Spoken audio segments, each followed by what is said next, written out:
हनुमान बेनीवाल राजस्थान की सियासत का वो चेहरा है जिसने जिस तेजी से तरक्की की उसी तेजी से ढलान की ओर आ गए। 2018 के चुनाव में 1 महीने पुरानी पार्टी होकर भी 3 सीटें जीतने वाली राष्ट्रीय लोकतांत्रिक पार्टी की सियासत में ऐसा क्या हुआ कि इस बार पार्टी सिर्फ 1 सीट ही जीत पाई, वो भी खुद हनुमान बेनीवाल की सीट। बेनीवाल भी बहुत कम अंतर से जीते हैं। खिवसर सीट भी उनके हाथों से निकलते निकलते बची है। इसी के उलट एक दूसरी पार्टी भारतीय ट्राइबल पार्टी, जिसने 2018 में 2 सीटें जीती, प्रदेश स्तर पर भले ही पहचान नहीं बनाई, लेकिन समय के साथ लगातार तरक्की करती गई। दक्षिण राजस्थान में पंचायती राज के चुनाव में कई जगह बोर्ड बनाए, लोकल बॉडी में कई सीटें जीतने में कामयाब रही। इस बार के चुनाव से ठीक पहले इस पार्टी के लोगों ने नई पार्टी भारतीय आदिवासी पार्टी बनाई। लोगो वही, बैनर नया। चुनाव परिणाम आए तो आदिवासी पार्टी ने 3 सीटों पर जीत हासिल की। तो आखिर इन दोनों पार्टियों में ऐसा क्या फर्क था कि आरएलपी फेल हो गई और आदिवासी पार्टी लगातार कामयाब होती जा रही है? इसका पहला कारण क्षेत्र है। हनुमान बेनीवाल ये तय नहीं कर पाए कि उनको अगले 5 साल, अगले 10 साल तक किन किन जिलों और किन सीटों पर ध्यान देना है। कभी मेवाड़ में सियासी जमीन तलाशने गए तो कभी शेखावटी में हुए उपचुनाव में भी कूद पड़े। कभी बाड़मेर में हरीश चौधरी को चुनौती देते नजर आए तो कभी जोधपुर में दिव्या मदरेड़ा को ललकारते दिखे। कभी बीकानेर में रामेश्वर डूडी को सियासी चुनौती देते नजर आए तो कभी जयपुर से लेकर दिल्ली की सियासत में भी अशोक गहलोत से लेकर वसुंधरा राजे से लड़ते दिखे।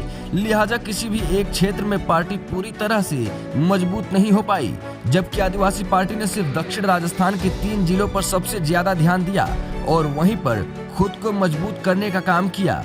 हनुमान बेनीवाल की दूसरी सबसे बड़ी गलती ये थी कि वो हमेशा बड़े नेताओं से टकराते रहे। लगातार नकारात्मक बयानबाजी से जनता में गलत मैसेज गया और लोगों में बेनीवाल का क्रेज धीरे धीरे कम होता गया। इसके उलट आदिवासी पार्टी के नेताओं ने खुलकर किसी भी बड़े नेता के खिलाफ मोर्चा नहीं खोला। बेनीवाल ने सचिन पायलट का भी मजाक उड़ाया तो दिव्या मदरेड़ा परिवार की पर्सनल लाइफ पर भी टिप्पणी की, जिससे जनता में नुकसान हुआ। बेनीवाल की तीसरी बड़ी गलती ये थी कि वो जाट समाज के सेंटीमेंट को नहीं पकड़ पाए। दरअसल 2018 से पहले बेनीवाल की रफ्तार के पीछे सबसे बड़ी ताकत उनका स्वजातीय सपोर्ट था। जाट वोटर पूरी तरह से बेनीवाल के पीछे लामबंद रहा। रैलियों में भीड़ जुटी। जाट युवाओं में बेनीवाल का भयंकर क्रेज था। लिहाजा बेनीवाल समय के साथ बीजेपी की भी जरूरत बन गए और लोकसभा चुनाव में गठबंधन करना पड़ा। लेकिन बेनीवाल ने अगले 5 साल जाट समाज के किसी भी मुद्दे को मजबूती से नहीं उठाया। यहाँ तक कि हरीश चौधरी, रामेश्वर डूडी, दिव्या मदरेड़ा, राजा राम मील जैसे जाट नेताओं के खिलाफ ही बयानबाजी शुरू कर दी, जिससे समाज के भीतर एक विभाजन हुआ। बेनीवाल की एक अहम कमजोरी उनका व्यवहार भी है। कई बार वे अपने ही समर्थकों को पीटते नजर आए, जिससे पब्लिक डोमेन पर बेहद खराब असर पड़ा। आखिरी और सबसे अहम कमजोरी, 2018 में खुद चुनाव लड़े, 2019 में बीजेपी के साथ, लेकिन उसके बाद हुए तमाम उपचुनाव और 2023 के आम चुनाव में बेनीवाल पर ये आरोप लगे कि उन्होंने टिकट वितरण से लेकर चुनाव प्रचार तक बीजेपी या कांग्रेस से डील करके उनके हिसाब से किया। जाहिर सी बात है, जब आप चुनाव खुद जीतने की बजाय दूसरे को हराने पर ध्यान रखकर लड़ेंगे तो पार्टी का कमजोर होना तय है। पिछले 5 सालों में तीसरे मोर्चे की सबसे बड़ी उम्मीद बनकर उभरे हनुमान बेनीवाल आज वजूद बचाने की लड़ाई लड़ रहे हैं। अगले कुछ महीनों में ही लोकसभा चुनाव है। ऐसे में बेनीवाल की सबसे बड़ी जरूरत है गठबंधन।